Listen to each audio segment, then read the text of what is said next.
செய்தார், என்னை உயர்த்தி விட்டார். இனி நான் கலங்குவதில்லையே. வேலனடைய செய்தார், என்னை மகிழ செய்தார். இனி என்றும் பயம் எனக்கில்லையே. தலை நிமிர செய்தார், என்னை உயர்த்தி விட்டார். இனி நான் கலங்குவதில்லையே. வேலனடைய செய்தார், என்னை மகிழ செய்தார். இனி என்றும் பயம் எனக்கில்லையே. கிருபையால் எல்லாம் அருளினார், கிருபையால் என்னை உயர்த்தினார்.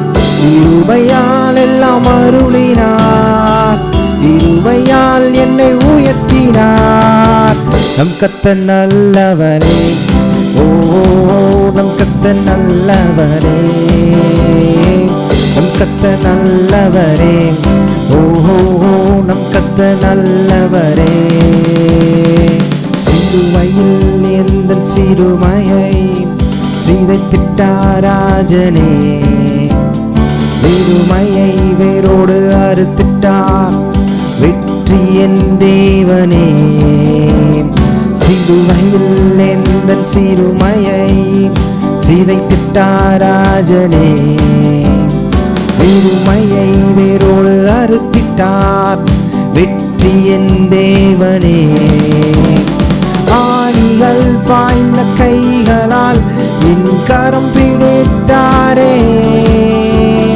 ரத்தம் பாய்ந்த தம் காலினால் என்னை நடக்க செய்தாரே. ஆணிகள் பாய்ந்த கைகளால் என் கரம் பிடித்தாரே. ரத்தம் பாய்ந்த தம் காலினால் என்னை நடக்க செய்தாரே. நம் கர்த்தர் நல்லவரே, ஓ நம் கர்த்தர் நல்லவரே. நம் கர்த்தர் நல்லவரே, ஓ நம் கர்த்தர் நல்லவரே.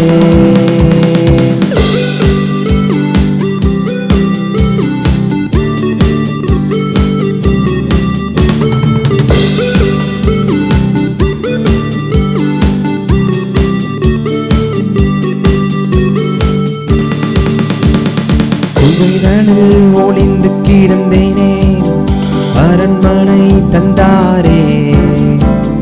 வெட்கத்தை அவர் மாற்றினார், நம்பினேன் விடுவித்தார். குகைதனில் ஒளிந்து கிடந்தேனே, அரண்மனை தந்தாரே.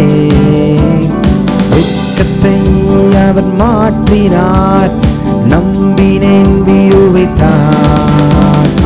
எதிரிகள் முன்னுயர்த்தினார், என் தலையை நிமிர செய்தார். உத்தமம் அவர் வார்த்தைகள், செய்கைகள் சத்தியம். எதிரிகள் முன்னுயர்த்தினார், என் தலையை நிமிர செய்தார். உத்தமம் அவர் வார்த்தைகள், செய்கைகள் சத்தியம். நம் கர்த்தர் நல்லவரே, ஓ நம் கர்த்தர் நல்லவரே. நம் கர்த்தர் நல்லவரே, ஓ நம் கர்த்தர் நல்லவரே. தலை நிமிர செய்தார், என்னை உயர்த்தி விட்டார். இனி நான் கலங்குவதில்லையே. வேலனடைய செய்தார், என்னை மகிழ செய்தார். இனி என்றும் பயம் எனக்கில்லையே. தலை நிமிர செய்தார், என்னை உயர்த்தி விட்டார். இனி நான் கலங்குவதில்லையே. வேலனடைய செய்தார், என்னை மகிழ செய்தார். இனி என்றும் பயம் எனக்கில்லையே. கிருபையால் எல்லாம் அருளினார், கிருபையால் என்னை உயர்த்தினார். கிருபையால் எல்லாம் அருளினார், கிருபையால் என்னை உயர்த்தினார். நம் கர்த்தர் நல்லவரே, ஓ நம் கர்த்தர் நல்லவரே. நம் கர்த்தர் நல்லவரே, ஓ நம் கர்த்தர் நல்லவரே. நம் கர்த்தர் நல்லவரே, ஓ நம் கர்த்தர் நல்லவரே. நம் கர்த்தர் நல்லவரே, ஓ நம் கர்த்தர் நல்லவரே.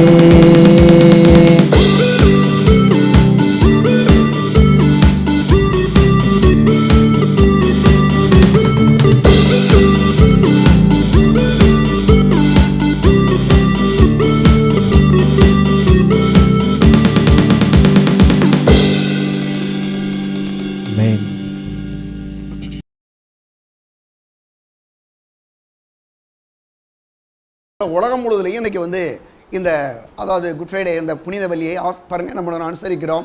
ஏன்னா ஆண்டவராக இயேசுவை சிலுவையில் அடிக்கப்பட்ட இந்த நாளை நாம் ஒவ்வொரு வருஷங்களையும் நினைவுறுகிறோம். அது என்ன பண்ணுறோன்னா அவர் நமக்காக என்னெல்லாம் செய்தார் அப்படின்றத பற்றி பார்க்குறோம். ஆனால் பெரிய அளவில் நீங்கள் பார்த்தீங்கன்னா அதாவது வந்து அவர் சிலுவையிலே சரீர பிரகாரமாக அடிக்கப்பட்ட விஷயத்தை தான் மக்கள் பெரிய அளவில் பார்க்குறாங்க. பார்க்கும்போது அவங்களுக்கு என்ன ஆயிடுதுன்னா வருஷம் சிலுவையில் அடிக்கப்பட்டதை பார்க்குறோம். அவர் இப்படி அடிக்கப்பட்டார் அப்படி அடிக்கப்பட்டார்ன்றதோட போயிடுறாங்க. ஆனால் இன்றைக்கி இன்னொரு பகுதிக்கு நம்ம போகிறோம். முதலாவது அவர் சிலுவையிலே சரீர பிரகாரமாக எப்படியெல்லாம் பாடுபட்டார், அந்த பாடுகள் நிமித்தம் நமக்கு என்ன பலன் வந்திருக்கிறது. நம்ம அன்றைக்கி அனைவரும் என்ன நினைக்கிறோம், சிலுவையில் அடிக்கப்பட்டாருங்க, அது வருஷம் வருது அப்படியே அன்றைக்கி வந்து எல்லோரும் ரொம்ப சோகத்தோட. இன்னும் சில இடங்கள்லாம் நீங்கள் பார்த்தீங்கன்னா வரும்போதே கருப்பு கலர் போட்டு வரலாம்னு நினச்சேன் உண்மையிலேயே. ஏன்னா அந்த கோட்டு தொங்கக்கூடிய இடத்துக்கு நான் போனேன். எல்லா கலர்லேயுமே கோட்டிருக்கோம். உடனே அங்கே உள்ளே போய் கருப்பு கலரை மாட்டலாமான்னு யோசிச்சுட்டே இருந்தேன். அப்படின்ட்டு யோசிச்சுட்டே இருந்தது. ஏன்னா இன்றைக்கி எல்லா பேருமே கருப்பு கலர் தான் போடுவாங்க. யாராவது கருப்பு கலர் போட்டிங்கன்னா உங்களை சொல்ல கோச்சிக்கிறாங்க, நீங்கள் ஏதாவது யதார்த்தம் போட்டு வந்துருப்பீங்க இல்லையா. அவங்க என்ன நினச்சிக்குவாங்கன்னா பாருங்கள், அவங்க வந்து ஒரு பெரிய துக்க நாள் மாதிரி அவங்க யோசிப்பாங்க. அப்படி இல்லை. என்னென்னா பாருங்கள், இது பிசாசை ஜெயிக்கும்படி ஆண்டவராக இயேசு சிலுவைக்கு போன நாள். அதனால் வந்து ரொம்ப நம்ம துக்கப்படணும் அவசியமே இல்லை. அது மட்டும் நம்ம ஒரு பிரசையார் சொல்கிறாரு, ஆண்டவராக இயேசு 2024 வருஷத்துக்கு முன்னாலேயே சிலுவையில் அடிக்கப்பட்டு இன்றைக்கி வந்து அவருடைய பிதாவுடைய சிங்காசனத்தில் வலது பார்சத்தில் தேவன் உட்காந்துருக்காரு, ஆண்டவராக இயேசு உட்காந்துருக்கிறாரு. ஆனால் நம்ம ஆளுங்க வருஷம் ரொம்ப துக்கமுகத்தோடு இருக்கிறாங்க. அப்படி இருக்கணும்னு அவசியமே இல்லை. ஏன்னா அவர் சிலுவையில் அடிக்கப்பட்ட நாளை நினைவு கூறுகிறோம். ஆனால் இயேசு வந்து பாருங்க அப்படியே ஒரு துக்கமுகத்தோடு தான் பார்க்கணும் அப்படின்ற மாதிரி ஒரு ஒரு பார்வையை மக்கள் விட்டாங்க இல்லையா. எல்லாரும் கருப்பு ட்ரெஸ் போட்டுக்கணும், எல்லாம் கருப்பு மேலே கீழே வரைக்கும் எல்லாம் படிக்கணும், உங்களோட மாதிரி துக்கத்தோடு இருக்கணும் அப்படின்ற மாதிரி. இது கூட மட்டும் இல்லாமல் நான் இந்த 40 நாளில் இன்னைக்கு விரதத்தை முடிக்க போகிறாங்க. நாளை கழிச்சு விரதத்தை முடிச்சுட்டு அவங்க என்னென்ன செய்யணுமோ அவ்வளோத்தையும் ஆரம்பிச்சிருவாங்க, திரும்பி ஆரம்பிச்சிருவாங்க. பழைய குருடி காவ திரட்டிக்கிற மாதிரி என்ன தப்பாக செஞ்சாங்களோ அது மாதிரி. ஏன் நாய்களுக்கு அந்த 4 சுவிசேஷங்களில் சிலுவையில் அடிக்கப்பட்டார்ல அதை பார்க்குறாங்க. பார்த்தோன்னு என்ன பண்ணுறாங்கன்னா அதை பார்க்குறவங்க தவறு இல்லை, இன்னைக்கு கூட நம்ம பார்க்க போகிறோம். ஆனால் ரொம்ப சரிதான். ஆனால் அப்படி ரொம்ப துக்கத்தோடு இருக்கணும்னு அவசியம் இல்லை. ஏன்னா இயேசு சிலுவையில் போய் நமக்கு பதிலாக சிலுவையில் என்ன பண்ணுறாரு, அடிக்கப்பட்டு அங்கே என்ன பண்ணுறாரு, பிசாசையும் பாவத்தையும் ஜெயிக்கிறார் இயேசு. அதனால் நான் சொல்கிறேன், இந்த நாள் ஒரு பெரிய வெற்றியின் நாள் அப்படின்னு கூட நம்ம சொல்லலாம். ஈஸ்டர் மட்டும் இல்லை, இன்றைக்கே பிசாசு பாருங்கள், வேற சொல்லுது, பிசாசுக்கு மட்டும் இயேசு சிலுவையில் அடிக்கப்படுற விஷயம் தெரிஞ்சுன்னு சொன்னால் அவரை சிலுவைக்கு கொண்டு போக விட்டுருக்க மாட்டானா, சிலுவைக்கு போட தடை செஞ்சுருப்பானா பாருங்கள். ஆனால் அவன் என்ன நினச்சிட்டு இருக்கான்னா, சிலுவைக்கு போனால் அவர் கதையை முடிஞ்சிடும் அவன் நினச்சிட்டு இருக்கான். ஆனால் என்ன ஆகுதுன்னா, சிலுவைக்கு போனால் தான் புதுசாக ஒரு கதையை அவர் ஆரம்பிக்க போகிறார் இல்லையா. பழைய ஏற்பாடு முடிஞ்சு புதிய ஏற்பாடு, ஒரு புதிய நியூ கவர்னன்ட் ஸ்டார்ட் ஆக போகுது. அது பிசாசுக்கு விஷயம் தெரியாது. அதனால தான் பாருங்கள் அருமையானவர்களே, நாம் வந்து அவருடைய சிலுவை பாடுகளை மட்டுமல்லாமல் சிலுவையின் மூலமாக என்னவெல்லாம் நமக்கு நடந்திருக்கிறது என்பதை நாம் வந்து கண்டிப்பாக பார்க்க வேண்டும். அது மட்டும் இல்லாமல் முதலாவது சிலுவையிலே அவருடைய மரணம், அவருடைய சரீர பாடுகளை குறித்தும் அவருக்கு என்ன நடந்தது என்பதை குறித்தும் 4 சுவிசேஷங்கள் சொல்லுது இல்லையா. மத்தேயு, மார்க்கு, லூக்கா, யோவான் போன்ற இந்த 4 சுவிசேஷங்களும் இயேசு கிறிஸ்துவுக்கு என்ன நடந்தது என்று சொல்கிறது. ஆனால் அவர் என்ன செஞ்சார்ன்றது அந்த 4 சுவிசேஷங்கள் அவருக்கு என்ன செய்யப்பட்டுச்சு, அவருக்கு என்ன சிலுவையில் நடந்துச்சு அப்படின்னு வந்து 4 சுவிசேஷங்கள் சொல்லுது. ஆனால் அவர் பட்ட பாடுகளின் நிமித்தம் நமக்கு என்ன நடந்ததுன்னு சொல்லி நிருபங்கள் சொல்லுது. நிருபங்கள்லாம் என்னது, ரோமர் நிருபம், கொரிந்திய நிருபம், கலாத்திய நிருபம், எபேசு நிருபம். பாருங்கள், இந்த நிருபங்கள் எல்லாத்தையும் நீங்கள் எடுத்துக்கிட்டீங்கன்னா நமக்கு சிலுவையில் இயேசு என்ன செய்தார் என்பதை பற்றி சொல்கிறது. இன்றைக்கி அதுதான் இந்த ரெண்டையுமே பார்க்க போகிறோம். ஒன்று இயேசுவுக்கு என்ன நடந்தது சிலுவையிலே, ரெண்டாவது நமக்கு என்ன நடந்தது. இந்த ரெண்டையும் தான் நாங்கள் என்ன செய்கிறோம், நம்ம பார்க்க போகிறோம். அப்போ பார்க்கும்போது முதலாவது எடுப்போம் 1 கொரிந்தியர் 1ஆம் அதிகாரம் எடுங்க. 1 கொரிந்தியர் 1ஆம் அதிகாரம், ரொம்ப கடகடன் போகணும் நம்ம எடுங்க. 1 கொரிந்தியர் 1ஆம் அதிகாரத்தில் 1ஆம் அதிகாரம் அங்கே 22-23 வசனங்களை நான் வாசிக்கிறேன். யூதர்கள் ஆதாயத்தை தேடுகிறார்கள், கிரேக்கர் ஞானத்தை தேடுகிறார்கள். நாங்களோ சிலுவையில் அறையப்பட்ட கிறிஸ்துவை பிரசங்கிக்கிறோம். அவர் யூதருக்கு இடலாயும் கிரேக்கருக்கு பைத்தியமாயும் இருக்கிறார். என்ன சொல்கிறாரு? இன்றைக்கி உலக மக்கள் என்ன செய்கிறாங்கன்னா, அவங்க இந்த சிலுவையை குறித்து அவங்க வேற மாதிரி நினைக்கிறாங்க. நம்ம இந்த சிலுவை பற்றி என்ன நினைக்கிறேன்னு சொல்கிறேன் நான்.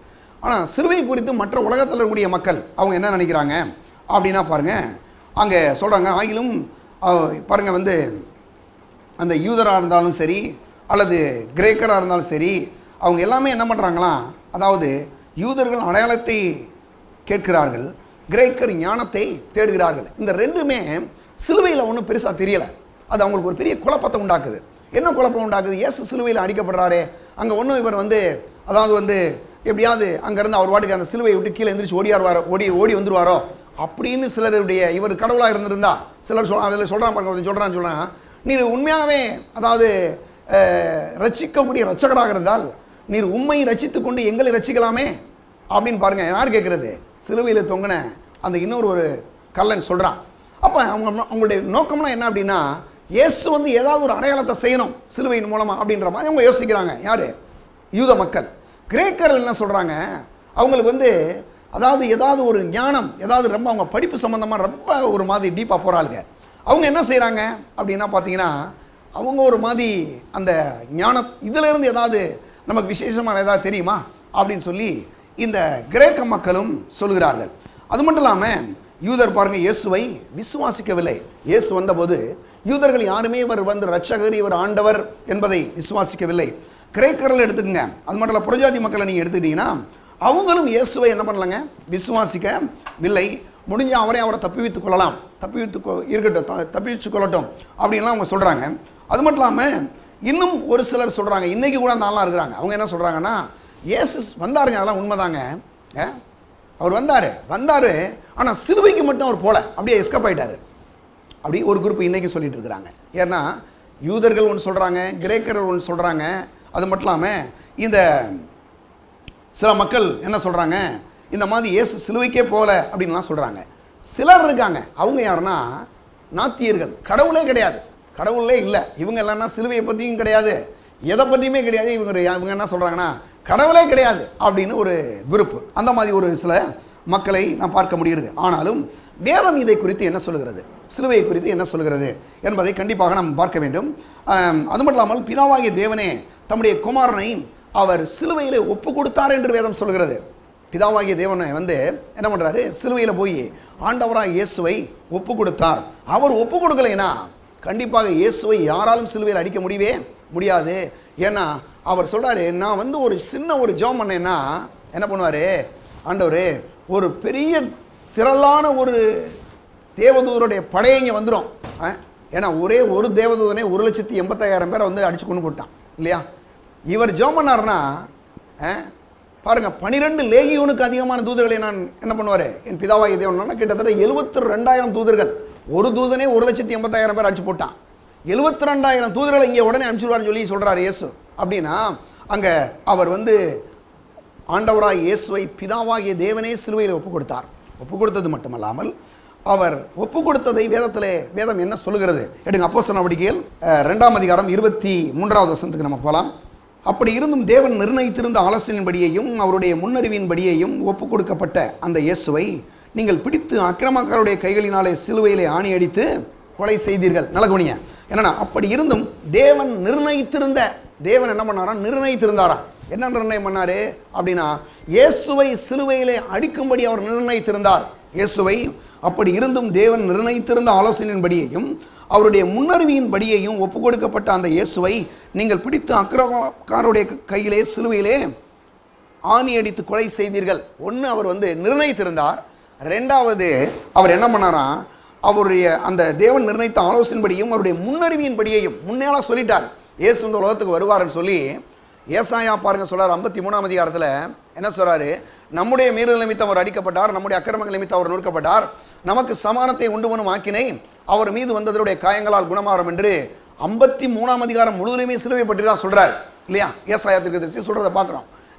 கிட்டத்தட்ட ஆண்டவராக இயேசு ஒருவருக்கு 650 ஆண்டுகளுக்கு முன்னால் இவர் முன்னறிவிக்கிறார். ஏற்கனவே பாருங்க, தாவீது 22 நம்ம சங்கீதம் 22 இன்னைக்கு வாசித்தோம் இல்லையா, அதில் சொல்றாரு, என் தேவனே ஏன் என்னை கைவிட்டீர் என்று அவர் சொல்லுகிறார் இல்லையா. அப்போ அவர் ஒரு 1000 வருஷத்துக்கு முன்னால் சொல்லியிருக்கிறாரு. ஏசாயா 650 வருஷத்துக்கு முன்னால் சொல்றாரு. மோசையை நீங்க எடுத்துக்கங்க, அவர் ஆதியாமத்தில் சொல்றாரு. யோவான் 3:14 முதல் முறையாக இயேசு வருவார் என்று சொல்றாரு. என்னது ஸ்திரீயின் வித்து சர்ப்பத்தின் தலையை நசுக்குவார் என்று முதல் தீர்க்க தரிசனத்தை சொல்றாரு. அப்படி பார்க்கும்போது அவர் தேவனுடைய திட்டம், அவருடைய திட்டத்தின்படி, அவருடைய நிர்ணயத்தின்படியும் அவருடைய முன் அறிவிப்பின் படியையும் இயேசு சிலுவையில் என்ன பண்றாருங்க, அடிக்கப்படும்படி ஒப்பு கொடுக்கப்படுகிறார். அவர் அப்படி அவரை அடித்து கொலை செய்தீர்கள் என்று இங்கே பேதுரு சொல்கிறத பார்க்குறோம். அப்போ அவர் திடீரென்று ஏதோ போய் இவங்க கொண்டு போய் இவரை இவருக்கு எது திறமையே கிடையாது, அதனால இவங்க கொண்டு போய் இவரை போய் சிலுவையில் அடிச்சிட்டாங்க, அப்படி கிடையாது. இது வானத்தையும் பூமியும் உண்டாக்கின தேவாதி தேவன் மனுஷனுடைய பாவத்துக்காக அவர் நிர்ணயித்திருந்தார், அவர் திட்டமிட்டிருந்தார். அந்த திட்டத்தின்படியையும் அவருடைய முன்னறிவியின் படியையும் பல தீர்க்கதரிசிகள் இயேசு வருவதற்கு முன்பதாக, பல 100 ஆண்டுகளுக்கு முன்பாக என்ன பண்றாங்க, இயேசு இந்த உலகத்துக்கு பிறப்பார், அவர் கண்ணியின் வயிற்றில் பிறப்பார், அவர் பாருங்க ஊழியத்தை செய்வார், அவர் சிலுவையில் அடிக்கப்படுவார், அதன் மூலமாக இந்த உலகம் முழுவதற்கு மீட்பு உண்டாகும் என்பதை பற்றி அவர் என்ன பண்றாருங்க, பழைய ஏற்பாடு முழுவதையும் சொல்லி கொண்டு வர்றார். அது மட்டும் இல்லாமல் பலியை ஏற்படுத்துறார். பலியை ஏற்படுத்தும் என்ன சொல்லுது, இயேசு பாருங்க, இந்த ஆடு மாடு புறாவுடைய பலி கிடையாது, இதை விட ஒரு பெரிய பலி. இந்த பலி, இதனுடைய ரத்தமெல்லாம் மனுஷனுடைய பாவத்தை மூடும், ஆனால் இயேசு கிறிஸ்துடைய ரத்தம் மனுஷனுடைய பாவத்தை கழுவப் போகிறது என்பதை பற்றி அந்த ஒவ்வொரு பலிகளும் ஒவ்வொரு அங்கே சிந்தப்பட்ட ரத்தமும் நீங்க பார்த்தீங்கன்னா கிட்டத்தட்ட சொல்றாங்க, இயேசுவை சிலுவையில் அடிக்கப்படுறதுக்கு முன்னால யாத்திராமத்தில் பார்த்தீங்கன்னா இஸ்ரவேல் ஜனங்கள் ஒரே நாள் 6 லட்சம் ஆடுகள் அடிச்சாங்க. 6 லட்சம் குடும்பம் இருக்காங்க, 6 லட்சம் ஆடு அடிக்கப்படுது.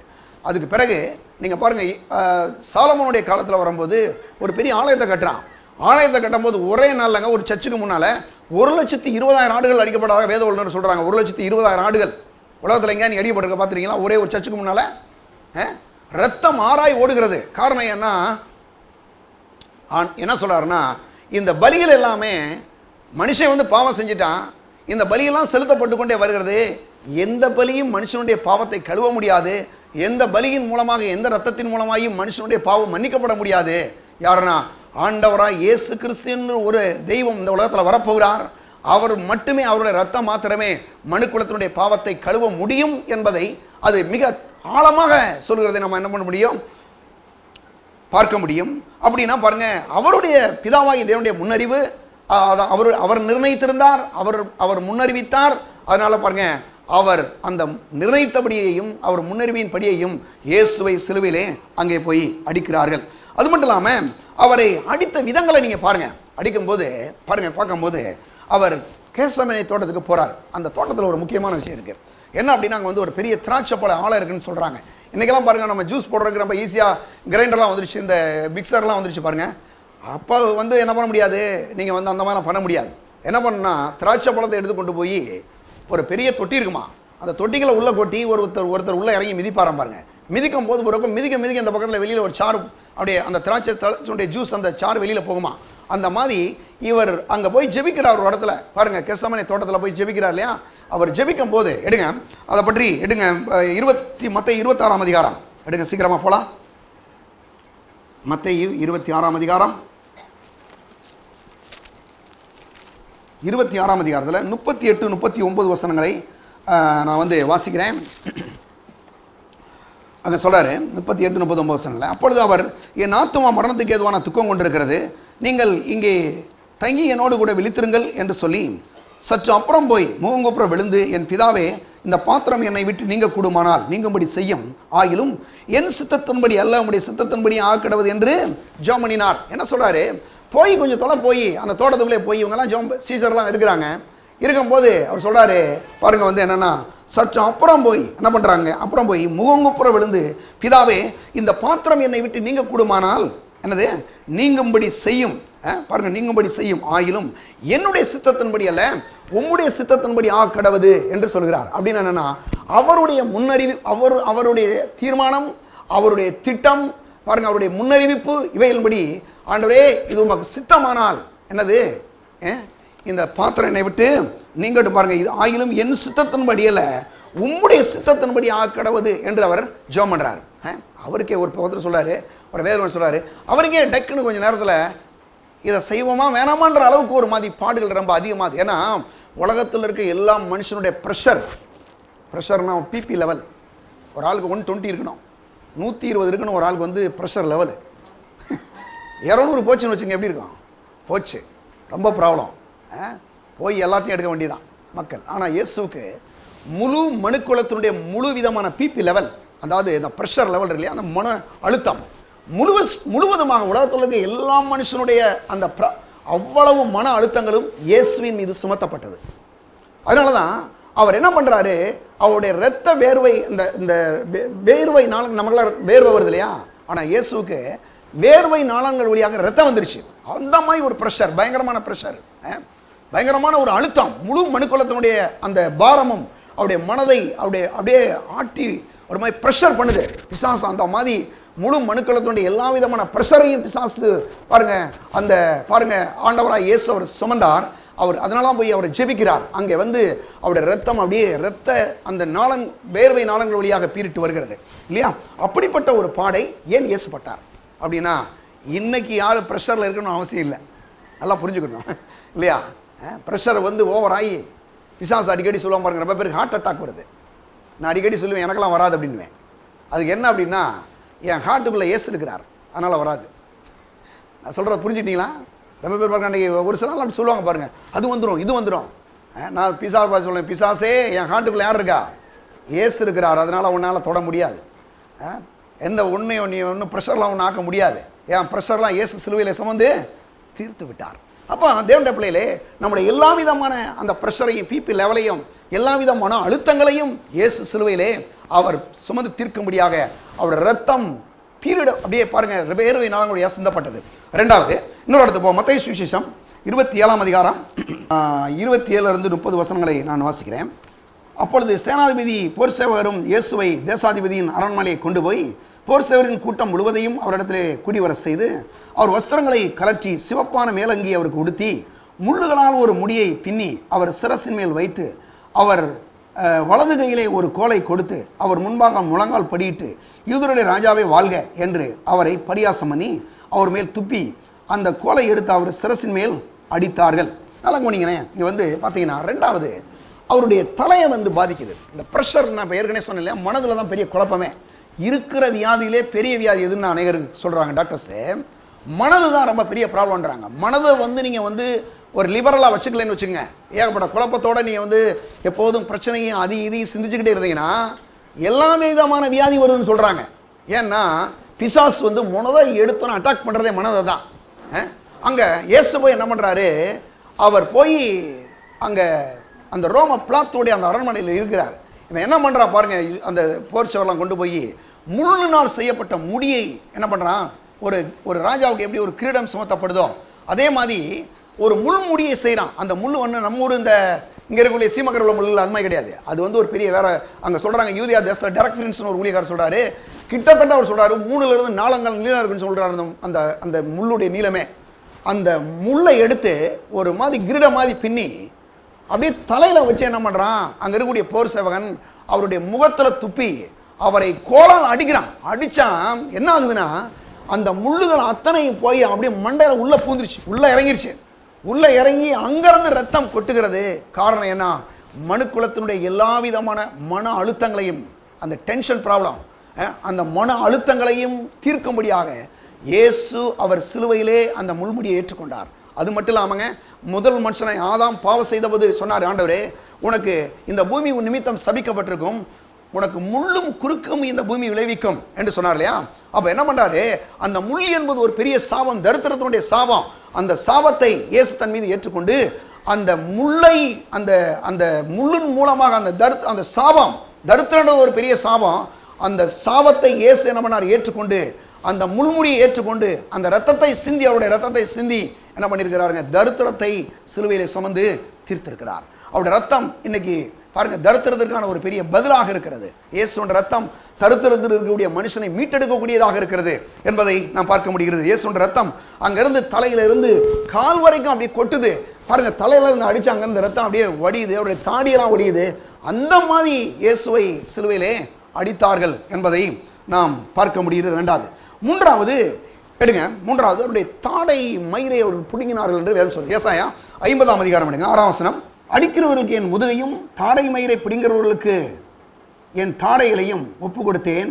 அவமானத்துக்கும் உமிழ்நீருக்கும் என் முகத்தை மறைக்கவில்லை. நல்லா கவனிங்களேன். யூதர்களுடைய ஒரு இது அப்படின்னா, இப்போ நம்மலாம் சின்ன ஒரு ஆண்கள் எடுத்துக்கிட்டிங்கன்னா ஒரு சின்ன ஒரு முடிவை தான் உடனே சேவ் பண்ணிடுவான். ஆனால் யூதர்களை பொறுத்த அப்படி கிடையாது.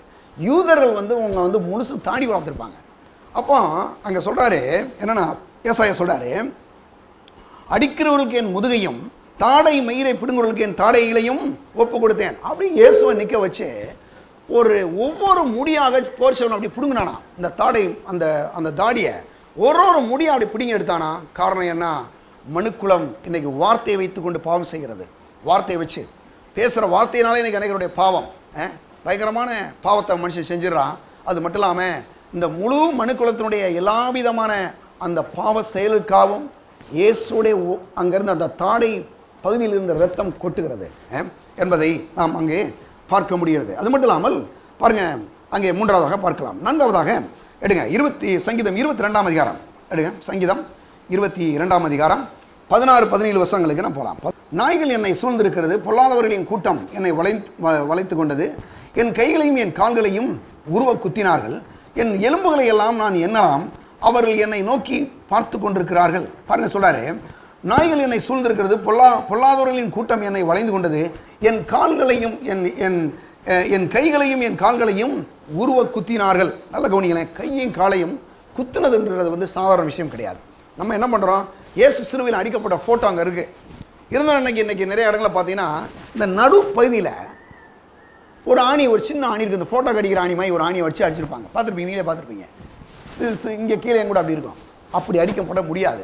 ஏன்னா இயேசு நல்ல ஒரு வாட்டர் சாட்டமான ஒரு ஆண். பாருங்க, ஒரு வாலிபர். ஆதாம் தான் முதல் ரொம்ப சிறந்த ஒரு அழகன்னு சொல்கிறாங்க. இதில் வரைக்கும் உலகத்தில் சிருஷ்டிக்கப்பட்ட மனுஷர் இல்லையே, ஆதாம் தான் ரொம்ப அழகான ஒரு மனுஷன். ஆதாமுக்கு பிறகு ரொம்ப அதிகமாக ஒரு அழகனாக இருக்கும்னா அது இயேசு தான் அப்படின்றாங்க. அப்போ ஒரு நார்மலாக ஒரு மனுஷனை நீங்கள் எடுத்துக்கிட்டிங்கன்னா குறைஞ்சபட்சம் 70-80 கிலோ வெயிட் இருக்கும். ஒரு நார்மல் மேன், நல்லா வளர்த்தியா சட்டமாக ஒரு 70-80 கிலோ. இப்போ ஒரு 70-80 கிலோ வெயிட்டை ஒரு ஃபோட்டோவில் அடிக்கக்கூடிய ஆணியை வச்சு நீங்கள் தாங்க முடியாது இல்லையா? அப்படி வாய்ப்பே இல்லை. அப்போ என்ன நடந்துச்சுன்னா, இயேசுவை சிலுவையில் அடிக்கும்போது ஒரு அடி நீளமான இந்த விறகு உடைக்கிறாங்களே அந்த மாதிரி ஆப்பு, அவ்வளோ பெரிய ஆணியை வச்சு இந்த 2 கைகளையும் அவரை அடிக்கிறாங்க. அவருடைய காலில் 1.5 அடி நீளமான ஒரு ஆணியை வைத்து என்ன பண்ணுறாங்க, 2 கால்களையும் அடிக்கும்போது இந்த உள்ளங்கையில் அடிச்சிருந்தாங்கன்னா, கையில் அடிச்சிருந்தாங்கன்னா இது முழுசுமான ஒரு ஃபுல் வெயிட்டை தாங்காது. முழுவிதமான 70-80 கிலோ வெயிட்டை தாங்க முடியாது. அப்போ என்ன பண்ணுறாங்கன்னா, இந்த மணிக்கட்டு பகுதியில் இங்கே தான் அடித்ததாக சொல்கிறாங்க வேத வல்லுநர்கள்.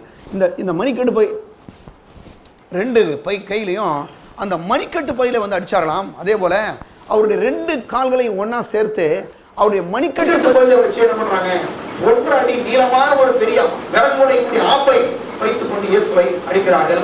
அவருடைய கைகளையும் கால்களையும் ரத்தம் கொட்டுகிறது. காரணம், இயேசு கிறிஸ்துவின் சிலுவை, அவருடைய சிந்தப்பட்ட ரத்தம் தான் இந்த முழு மனுக்குலத்துடைய பாவத்துக்கும் பரிகாரமாக இருக்கிறது. அவர் அங்கே முழுவதுமாக சிலுவை ரத்தத்தை சிந்துகிறார். அது மட்டும் இல்லாமல் பாருங்க, 5ஆவதாக சங்கீதம் 129 அதிகாரம் 3ஆம் வசனம் பாருங்க. சொல்றாங்க, உழுதுவர்களின் முகத்தின் மேல் உழுது தங்கள் படைச்சால்களை நீளமாக்கினார்கள். முதுகுனா பாருங்க, முதுகுல போய் எப்படி ஒரு நாள் உழவோட்டம் நீங்க பாத்துருக்கீங்கன்னா, நீங்க பாத்துருக்கீங்களா? நான் பாத்துருக்கிறேன். எங்க வீட்டுல அந்த உழவோட்டக்கூடிய அந்த கலப்பை மாடு எல்லாம் வச்சிருப்பாங்க. அதை ரொம்ப திரும்ப ஓட்டுவாங்க. காலையில் 4 மணிக்கெல்லாம் போய் ஓட்டுவாங்க. ஒரு மாதிரி இந்த மாதிரி அந்த இடத்துல திரும்ப ஆழம் பண்ணிகிட்டே இருக்கும். அது குத்திக்கிட்டே இருக்கும். ஒரு மாதிரி இருக்கும். அது ஒரு இரும்பு மாதிரி இருக்கும். அது ஏன்னா அது குத்தி திரும்ப ஆழமாக்கிட்டே போகுது.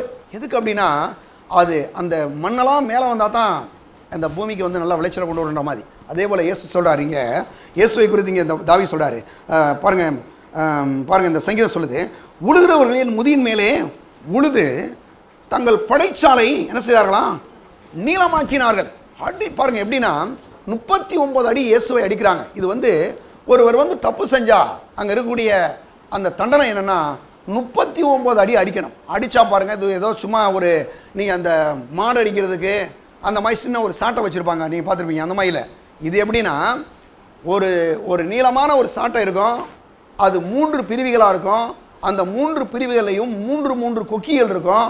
அந்த குக்கிகள் வந்து அல்லது இரும்புனாலேயோ அல்லது ஒருவேளை ஈயத்தினாலேயோ செய்யப்பட்டிருக்கும். சிலர் சொல்கிறாங்க சில எலும்புகளை கூர்மையாக்கி அப்படி பண்ணியிருப்பாங்கன்னு சொல்கிறாங்க. அந்த அங்கே அதாவது அந்த அந்த வார் இருக்கு பாருங்க, மற்ற வார்கள்லாம் ரொம்ப ஈஸியாக இதாயிருன்னு சொல்கிறாங்க. ஆனால் பூனை தோல்னால செய்யப்பட்டிருக்குன்னு வேறு சொல்கிறாங்க, ரொம்ப ஸ்ட்ராங்காக இருக்குன்ற மாதிரி சொல்கிறாங்க.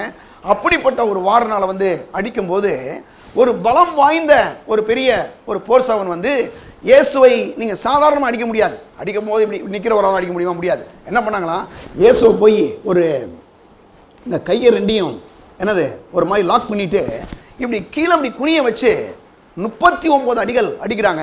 அடித்தா அந்த 9 இடங்களில் போய் ஒரு முறை அடிக்கும்போது 9 இடங்கள் போகும். அது மாதிரி 39 அடிகள், கிட்டத்தட்ட ஒரு 390 முறை 400 முறைக்கு மேலே அடிக்கப்படுறார் இயேசு. அடிக்கப்பட்டு அங்கே இருந்து ரத்தம் கொட்டுகிறது. காரணம் என்ன? மனுக்குலத்தின் மீது வரக்கூடிய எல்லா விதமான வியாதிகளையும் சிலுவையில் ஏற்றுக்கொண்டார் இயேசு. சிலுவையிலே அவர் ஏற்றுக்கொண்டார். ஏற்றுக்கொள்ளும்படியாக இயேசு சிலுவையிலே அடிக்கப்படுகிறார் இல்லையா? அவருடைய ரத்தம் அங்கே சிந்தப்படுகிறது. அது மட்டும் இல்லாமல் பாருங்க, அடுத்தாப்புல சங்கீதம் யோவான் சுவிசேஷம் படிங்க. யோவான் சுவிசேஷம் 19ஆம் அதிகாரம் 34ஆம் வசனம். ஆகிலும் போர் சேவர்கள் ஒருவன் ஈட்டினாலே அவருடைய விலாவிலே குத்தினான், உடனே ரத்தமும் தண்ணீரும் புறப்பட்டது. பாருங்க, இயேசு சிலுவையில் தொங்குறார். சிலுவையில் தொங்கி அவர் வந்து சிலுவையில் மரிச்சிட்டார், செத்து போயிட்டார். போன பிறகு அங்கே இருக்கக்கூடிய போர் சேவகன் வந்து என்ன பண்ணுறான், ரோம போர் சேவகன் வந்து இவருடைய விழாவில் வந்து குத்துறான். குத்துனா வந்து என்ன ஆகுன்னா, அவர் உயிரோடு இருந்தாருன்னா ரத்தம் நிறையா வரும். ஆனால் அங்கே என்னாச்சு அப்படின்னா, அங்கே இருந்து கொஞ்சம் தண்ணீரும் அங்கிருந்து ரத்தம் வருது. அப்படின்னா ஒரு மனுஷனுடைய சரீரத்தில் இருந்து எல்லா விதமான ரத்தமும் இனிமேல் போயிடுச்சு, ரத்தமே கிடையாது. அப்படி ஒரு லெவல் இருந்தால் தான் அங்கே இருந்து தண்ணி வரும். அப்போ கடைசியாக இயேசு சிலுவையில் தொங்கும் போது அவருடைய விழாவிலே ஈட்டினால் குத்தப்பட்டு அங்கேருந்து ரத்தமும் தண்ணீர் வருது.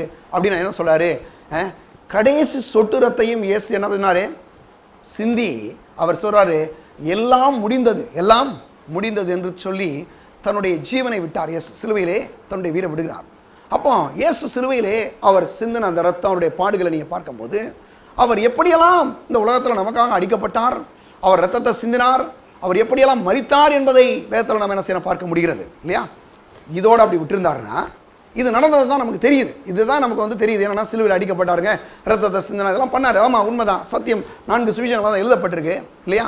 அப்போ எழுதப்பட்ட போது என்னன்னா, இயேசு கிறிஸ்து எதற்காக சிலுவையில் அடிக்கப்பட்டார்னா நமக்கு அதன் மூலமாக என்ன நடந்திருக்கு, இன்னைக்கு அவர் சிந்தின ரத்தத்தின் மூலமாக, அவர் சிலுவையில் அடிக்கப்பட்ட பாடுகளின் மூலமாக இன்னைக்கு எனக்கும் உங்களுக்கு என்ன நடந்திருக்கு, இந்த உலக மக்களுக்கு என்ன நடந்திருக்கு என்பதை நாம் 2வது பகுதியில் பார்ப்போமே. ஆனால் அவருடைய சரீர பாடுகள் இது எதற்கு என்று நாம் புரிந்து கொள்ளக்கூடிய அந்த கட்டாயத்தில் நம்ம இருக்கிறோம். அநேகர் என்ன பண்ணுறாங்க, சரீரத்தில் வந்து சிலுவையில் அடிக்கப்பட்டார், ரத்தத்தை சிந்தினார், மரிச்சார், உயிரை இழந்துட்டார், சிலுவையை சுமந்துட்டு போனார், இப்படியெல்லாம் பாடுகளை பட்டுட்டார் அப்படின்னு அப்படி விட்டுட்டு போயிடுறாங்க.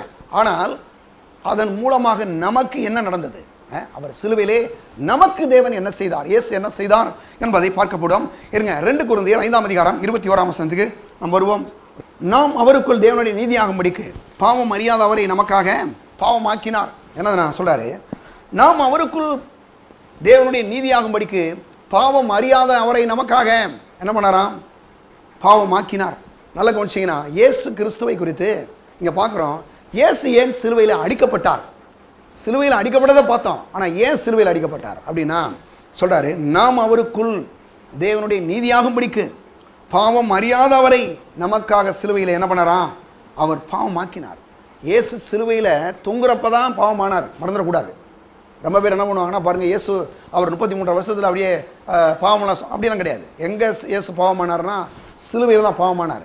ஏன் சிலுவையில் பாவமானார்னா, அந்த சிலுவையில் தான் மனுக்குலத்தினுடைய எல்லா விதமான பாவத்துக்கும் பரிகாரம் அங்கே தான் இருக்குது. ஏன்னா மனுஷனுடைய பாவன்றது சாதாரண விஷயம் கிடையாது. இன்றைக்கி அநேகர் என்ன நினைக்கிறாங்க, ஏதோ சீரட் குடிக்கிறான் அல்லது ஏதோ ஒரு சில தவறுகளை செய்கிறான் தான் பாவம் நினைக்கிறான். அப்படி அது பெரிய பாவம் இல்லை, பாவத்தினுடைய அதெல்லாம் கனிகள். அப்போ பாவத்தினுடைய வித்து எது அப்படின்னா, முதல் மனுஷனாய் ஆதாம் வந்து முழு மனதார இயேசுவை பிதாவாகிய தேவனை நிராகரித்தான். இவர் என் தெய்வம் அல்ல, இவர் என் ஆண்டவர் கிடையாது, இவர் என் சிருஷ்டிகர் அல்ல, இவருக்கும் எனக்கு எந்த உறவுமே கிடையாதுன்னு சொல்லி ஆண்டவரை மனப்பூர்வமாக அவன் என்ன பண்ணாங்க, நிராகரித்தான். அப்படிப்பட்ட ஒரு நிராகரிக்கப்பட்ட ஒரு விஷயம்தான் பாவம். அப்போ அப்படிப்பட்ட ஒரு பாவத்துக்கு இன்னைக்கு மனுஷன் போய் அவனுடைய பாவத்துக்கு வந்து இன்னைக்கு மலை ஏறுறதுனாலையோ கடலில் போய் குளிக்கிறதுனாலையோ இல்லை பாருங்க நதியில் போய் குளிக்கிறதுனாலையோ மனுஷனுடைய பாவத்துக்கு ஒன்றும் மீட்பு உண்டாகாது. அப்போ எப்படிங்க உண்டாகும் அப்படின்னா, இயேசு கிறிஸ்து மாசற்றவராகிய பாருங்க சொல்றாரு 1 பேதுரு 1:19 சொல்றாரு, அவர் எப்படிப்பட்ட அவருடைய ரத்தமா? மாசற்ற ரத்தம், அவருடைய விலையேற பெற்ற ரத்தம், எந்த ஒரு குற்றம் இல்லாத ஒரு ரத்தம் இந்த உலகத்தில் சிந்தப்பட வேண்டும். பாருங்க, ரத்தம் சிந்தலாமல் பாவமன்னிப்பு உண்டாகும் சொல்லி லேவியராகமம் 17:17 சொல்லுது. அப்படி இருக்கும்போது பாவத்துக்கு ரத்தம் தான் பதில்னு சொன்னா நம்மளெல்லாம் கூப்பிட்டு ஆளுக்கு ஒரு அரை லிட்டரு விட்டுருவோம், ஒரு 100 கொடுத்துட்டு போங்க, உங்கள் பாவரெல்லாம் மன்னிச்சிருன்னு சொன்னால் இருக்கிற அத்தனை பாவிகளும் அத்தனை ஜெயிலில் இருக்க மனுஷனும் எல்லா பாவிகளும் கொண்டு போய் 100 எம்எல்ஏ கொடுத்துட்டு திரும்ப பாவம் செஞ்சிருவான் இல்லையா? செய்வானா இல்லையா? எத்தனை பேர் பார்த்தீங்க கோர்ட்டில் போய் ஜாமீன் வாங்கிட்டு திரும்ப போய் கொலை செய்ய போகிறான், திரும்ப போய் குற்றம் செய்கிறான். அந்த மாதிரி இன்னைக்கு மனுஷனுடைய இது என்ன ஆயிருன்னா, ரத்தம் சிந்தாமல் பாவமன்னிப்பு இல்லைன்னா அப்போ என்னன்னா, அப்போ என்ன என் பாவம் என் ரத்தம் தானே வேணும், வாங்க தர்றேன், ஒரு 100 ml எடுத்துங்க, ஒரு அரை லிட்டர் கூட எடுத்துங்க, எடுத்துட்டு நான் வந்து பாவம் செஞ்சு என்னை மன்னிச்சிருங்க அப்படின்ட்டு திரும்பியும் போய் பாவம் செய்வான் இல்லையா? ஆனால் வேதம் சொல்லுது, இந்த ரத்தம் எப்படிப்பட்ட ரத்தமாக இருக்கணும்? மாசற்ற ரத்தம், குற்றமற்ற ரத்தம், விலையேற பெற்ற ரத்தம். அப்படிப்பட்ட ஒரு ரத்தம் தான் இந்த உலகத்தில் மனுஷனுடைய பாவத்தை தீர்க்க முடியும், மன்னிக்க முடியும். அப்படிப்பட்ட ரத்தத்தை உடையவர் யாருன்னா ஆண்டவராய் இயேசு கிறிஸ்து. அவருக்குள்ளே ஓடின ரத்தம் பிதாவாகிய தேவனுடைய ரத்தமே. மரியாள் வந்து அவங்க கர்ப்பவதியாகும் போது அவர் பாருங்க உன்னதமானுடைய பலம் உண்மையிலே நிலைநின்றார். அப்படின்னு என்னன்னா, பிதாவாகிய தேவனுடைய வித்தே அங்கே என்னது விழுந்து அங்கே என்னது அந்த பாருங்க மரியாள் என்ன பண்ணுறாங்க, கர்ப்பவதியாக ஆகுறாங்க. இயேசு கிறிஸ்துவுக்குள்ளே ஓடின ரத்தம் தேவனுடைய ரத்தம். அந்த ரத்தம் இந்த உலகத்தில் மனுஷனுடைய பாவத்துக்காக என்ன பண்ணுங்க சிந்தப்படுகிறது. சிந்தப்பட்ட போது அவர் அதான் பாருங்க 2 கொரிந்தியர் சொல்றார் 5 என்ன சொல்றாருன்னா, நாம் அவருக்குள் பாருங்க நீதிமானாகும்படிக்கு, நாம் அவருக்குள் தேவனுடைய நீதியாகும்படிக்கு பாவம் அறியாத அவரை நமக்காக சிலுவையிலே பாவமாக்கினார். அப்ப நம்ம எல்லாரையும் நீதிமானாக்கும்படி, பாவம் இல்லாதவர்களாக்கும்படி, பாருங்க நம்மளை நீதிமான்களாக்கும்படி இயேசு சிலுவையிலே நமக்காக என்ன செய்தாராம்? பாவமானார். அதனால தான் இயேசு சொல்றாரு, என் தேவனே என் தேவனே ஏன் என்னை கைவிட்டீர். இந்த உலகத்தில் இதுவரைக்கும் எந்த மனுஷனை தேவன் இந்த உலகத்தை கைவிடவே இல்லை. அநேகர் என்ன சொல்றாங்க, அவங்க கைவிட்டாங்க இவங்க கைவிட்டாங்கன்னு சொல்றாங்க. ஆனால் இயேசு ஒருவர் தான் தேவனால் கைவிடப்பட்டார். இயேசு சிலுவையில் தொங்கும் போது 3 மணி நேரம் பயங்கரமான ஒரு இருள் இருந்துச்சு இல்லையா? 12 மணில இருந்து 3 மணி வரைக்கும் அந்த இருளில் என்ன நடந்துச்சு ஒரு வேதவல்லன் சொல்றாரு, அந்த இருளில் தேவனே அவரை சிலுவையில் அடித்தார். அவர் அடித்தார் ஏன்னா மனுஷனுடைய பாவங்களுக்கு இவர் பரிகாரியாக சிலுவையில் தொங்குறார். தொங்கி அங்க மனுஷனுடைய பாவத்துக்கு ஒரு மீட்பை உண்டாக்கக்கூடிய மீட்பராக ரத்தத்தை சிந்தினது மட்டுமல்லாமல் அவர் சொல்றாரு, இவ்வளவு பாரங்களும் இவ்வளவு கஷ்டங்களும் இவ்வளவு பாடுகளும் ரொம்ப கஷ்டம். அது மட்டும் இல்லாமல் பிதாவாகிய தேவனோடு கூட இவர் வந்து ஒன்றாவே இருந்தார். அவர் வந்து எப்போ அவர் கூட இருந்தார். திரும்ப இந்த உலகத்தில் 3.5 வருஷம் ஊழியம் செய்கிறாரு. அப்பையும் பிதாவாகிய தேவன் என்ன சொல்றாரு, ஆண்டவராய சொல்றாரு, பிதாவே நீர் எப்பொழுதும் என்ன செய்கிறீரு, என் ஜெபத்துக்கு பதில் கொடுக்குறீங்கன்னு சொல்லி எனக்கு தெரியும்லாம் சொல்றாரு. ஆனால் இயேசு எப்பொழுது கைவிடப்பட்டார் அப்படின்னா, இயேசு சிலுவையிலே தொங்கும் போது மட்டுமே தேவனால் கைவிடப்படுகிறார். ஏன் கைவிடப்படுகிறார்னா, நீங்களும் நானும் கைவிடப்படக்கூடாது என்பதற்காக இயேசு சிலுவையில் என்ன செய்கிறாருங்க, கைவிடப்படுகிறார். ஏன்னா மனுஷனுடைய பாவத்துக்கு இயேசு அங்கே ரத்தத்தை சிந்தி பாவத்திலிருந்து ஒரு பெரிய மன்னிப்பை உண்டாக்குகிறார். நம்ம ஒவ்வொருவரையும் பாவத்திலிருந்து மீட்டெடுத்து நீதியாக நம்மை மாற்றியிருக்கிறார். சிலுவையில் தான் முதலாவது நடந்தது. 2வது எடுங்க, மத்தேயு சுவிசேஷம் 8ஆம் அதிகாரம் 17ஆம் வசனம். 8ஆம் அதிகாரம் 17ஆம் வசனம் பாருங்க, நான் வாசிக்கிறேன். அவர்தாமே நம்முடைய பலவீனங்களை ஏற்றுக்கொண்டு நம்முடைய நோய்களை சுமந்தார் என்று ஏசாயாத்திற்கு தரிசனம் உரைக்கப்பட்டது நிறைவேறும்படி இப்படி நடந்தது. என்ன சொல்றாரு, அதாவது அவர்தாமே நம்முடைய பலவீனங்களை ஏற்றுக்கொண்டு நம்முடைய நோய்களை சுமந்தார். நம்முடைய பலவீனங்கள், நம்முடைய வியாதிகளையும் நம்முடைய வேதனைகளையும் இயேசு சிலுவையிலே சுமந்தார். நம்முடைய நோய்களை சுமந்தார் என்று ஏசாயாத்திற்கு தரிசனம் உரைக்கப்பட்டது நிறைவேறும்படி இப்படி ஆயிற்று. இயேசு என்ன பண்ணாரா, அவர் சிலுவையில் தொங்கும் போது நம்முடைய எல்லா விதமான வியாதிகளையும் சிலுவையில் சுமந்து தீர்த்து விட்டாராம். எல்லா விதமான வியாதிகளையும் வேதனைகளையும் எல்லா விதமான பாடுகளையும் இயேசு சிலுவையை சுமந்தார். எங்கெங்கெல்லாம் வியாதி இருக்குதோ அங்கெல்லாம் இயேசு என்ன பண்ணுறாரு, அற்புதமான அந்த சுகத்தை இன்னைக்கு கொடுக்குறாரு. இன்னைக்கு தேவனுடைய பிள்ளைகளே, ஏதாவது ஒரு சில வியாதி வருது, சில சிம்டம்ஸ் பிசாசு கொண்டு வர்றானா, நீங்கள் உடனே அந்த வியாதியை ரொம்ப பெருசாக்கிக்கிட்டு சிந்திச்சுக்கிட்டு பண்ணக்கூடாது. ஏன்னா இயேசு எனக்காக 2024 வருஷத்துக்கு முன்னாலேயே என்ன பண்ணியிருக்காரு, அவர் சிலுவையில் தொங்கி என்னுடைய எல்லா விதமான பாவத்தையும் சிலுவையிலே சுமந்து தீர்த்தது எப்படியோ அதே போல என்னுடைய எல்லா விதமான வியாதியையும் சிலுவையிலே சுமந்து தீர்த்து விட்டார். 1 பேதுரு 2:24 சொல்கிறார் பாருங்க, நாம் பாவங்களுக்கு செத்து நீதிக்கு பிழைத்திருக்கும்படிக்கு இயேசுதாமே தமது சரீரத்திலே நம்முடைய பாவங்களை சிலுவையிலே சுமந்தார், அவருடைய தழும்புகளாலே குணமானீர்கள் அப்படின்றாரு. ஏன்னா நம்முடைய எல்லா விதமான வேதனைகளையும் வியாதிகளையும் இயேசு சிலுவையிலே சுமந்தார். ஊழியக்காரர் E.W. கென்யன் அப்படின்னு சொல்லக்கூடிய ஒரு ஊழியக்காரர் அவர் சொல்றாரு, பாவமும் வியாதியும் தான் இந்த உலகத்தில் வந்து ஒரு பெரிய பாவமும் சாத்தானும், பாவம் என்ற தாய்க்கும் பிசாசு என்ற தகப்பனுக்கும் பிறக்கிறதா என்னதான் வியாதின்றாரு. அப்போ இன்னைக்கு இருக்கக்கூடிய எல்லா வியாதிகளுக்கும் காரணம் யாரு? கடவுள் கிடையாது. யார் காரணம்? ஒன்று பாவம், இன்னொன்று யாரு? சாத்தான். இந்த ரெண்டு சேர்ந்து தான் பாருங்க வியாதியை கொண்டு வருது. அப்போ நம்ம என்ன பண்ணணும்? பாவத்துக்கும் சாத்தானுக்கும் எப்படி ஏற்று நிற்கிறோமோ அதே போல தேவனுடைய பிள்ளைகளே வியாதிக்கும் நம்ம ஏற்று நிற்கணும். ஏன்னா அவர் நம்முடைய எல்லா விதமான வியாதிகளையும் வேதனைகளையும் சிலுவையில சுமந்து தீர்த்து விட்டார். சிலுவையில் அதான் நடந்துச்சுங்க. இன்னைக்கு நம்ம ஒவ்வொருவருடைய சரீரத்திலையும் இருக்கக்கூடிய எல்லா விதமான வேதனைகளையும் பலவீனங்களையும், சரீரத்தில் மட்டும் கிடையாது, மனோரீதியா சிலருக்கு வியாதி பாருங்க, சரீரத்தில் பல விதமான வியாதி, கண்ணுக்கு தெரியாத சில அவயங்களுக்குள்ள சில வியாதி, எல்லா விதமான வியாதிகளையும் இயேசு சிலுவையிலே சுமந்து தீர்த்து விட்டார். அதான் பாருங்க சொல்றாரு, அவர் நம்முடைய மீறுதல் நிமித்தம் அவர் அடிக்கப்பட்டார், நம்முடைய அக்கிரம நிமித்தம் நொறுக்கப்பட்டார், நமக்கு சமானத்தை உண்டு பண்ண ஆக்கினை அவர் மீது வந்து அவருடைய காயங்களால் குணமாகிறோம். 1 பேதுரு 2:24 சொல்றாரு, நாம் பாவங்களுக்கு செத்து நீதிக்கு பிழைத்திருக்கும்படிக்கு இயேசு தாமே தமது சரீரத்திலே நம்முடைய பலவீனங்களை ஏற்றுக்கொண்டார், அவருடைய தழும்புகளாலே குணமானீர்கள். அப்போ இயேசு எப்போ சிலுவையில் அடிக்கப்பட்டாரோ அப்போதே நம்ம எல்லாரும் என்ன பண்ணிட்டோம்? சுகம் ஆயிட்டோம். ஆனால் பிசாசு சொல்றான், இல்லை அந்த வியாதி இப்போ வந்திருக்கு உனக்கு, அது இன்னும் பெருசாயிரும், அப்படி ஆயிரும் இப்படி ஆயிரும் சொல்லுவான். நீங்கள் சொல்லணும், பிசாசே இயேசு கிறிஸ்துவினுடைய சார்பாக சிலுவையில் என்னது தொங்கி இரத்தத்தை சிந்தி அவருடைய காயத்தை அவர் அடிக்கப்பட்டு காயப்பட்டார் இல்லையா, அந்த காயத்தின் மூலமாக அவருடைய தழும்புகளாலே நான் என்ன பண்ணிட்டேன்? சுகம் ஆயிட்டேன்.